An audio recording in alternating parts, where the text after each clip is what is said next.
Guys, അപ്പൊ ഞാനിത് ഈ ടൈം ഇപ്പോൾ ഒരു ഒന്നര ആയിട്ടുണ്ട് കേട്ടോ. ഈ ഒരു ടൈമില് എന്താണ് എനിക്ക് പണിയെന്ന ആർക്കും ചോദിച്ചിട്ടുണ്ടാവും, വിചാരിക്കണ്ടാവും അല്ലെ.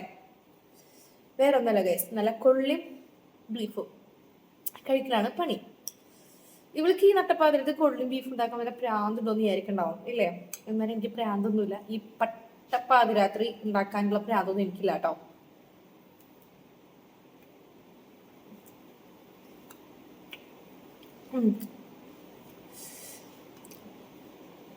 അടിപൊളി. എന്താ ഭീഷ്മ ഫിലിം ഹോട്ട്സ്റ്റാറിൽ ഇരുന്ന് കണ്ടിരുന്നാണ് കേട്ടോ. ആ കാണുന്ന സമയത്തുണ്ട് ഒരു കോള്.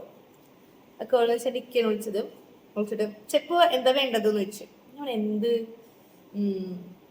കൊള്ളിയും ബീഫ് വേണോ അത് കൊള്ളിയും ബോട്ടി ചെയ്യണോന്ന് ചോദിച്ചിട്ടോ.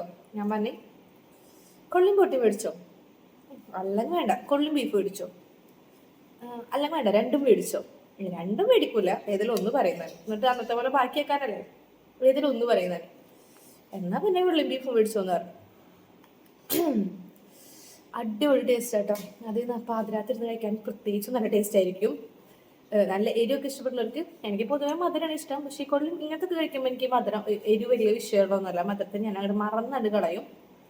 അത്രക്കും അടിപൊളി ടേസ്റ്റാണ്. ഒരു ചേറ്റുവലി ചാവടിക്കാൻ മുമ്പ് മേടിച്ചുകൊണ്ടിരുന്നതാണ് കേട്ടോ. അപ്പോൾ നിങ്ങൾക്കും ഉണ്ട് ഇതുപോലെ നട്ടപ്പാതിരാത്രിക്ക് ഇങ്ങനെ കൊള്ളിയും ബോട്ടിയും അതുപോലെ ഷെയ്ക്കൊക്കെ മേടിച്ചു വന്നിട്ടുണ്ടെങ്കിൽ നല്ല പ്രദേശം ഉണ്ടാവും. അതൊക്കെ ഒരു നല്ല നല്ല നമ്മളെന്താ പറയുക, ഫുഡ് മേടിച്ചു തരുന്ന കാരണമല്ല കേട്ടോ. പൊതുവെ ഇങ്ങനത്തെ ആങ്ങാരെ കിട്ടണതൊക്കെ ഒരു ഡയമണ്ടാണ് അല്ലേ. അതൊക്കെ ഒരു ലക്കാണ് ഗൈസ്. അതെല്ലാവർക്കും കിട്ടണമെന്നില്ല.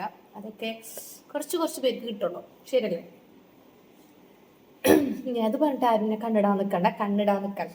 മനസ്സിലായോ? അപ്പോൾ ബൈ ബൈ.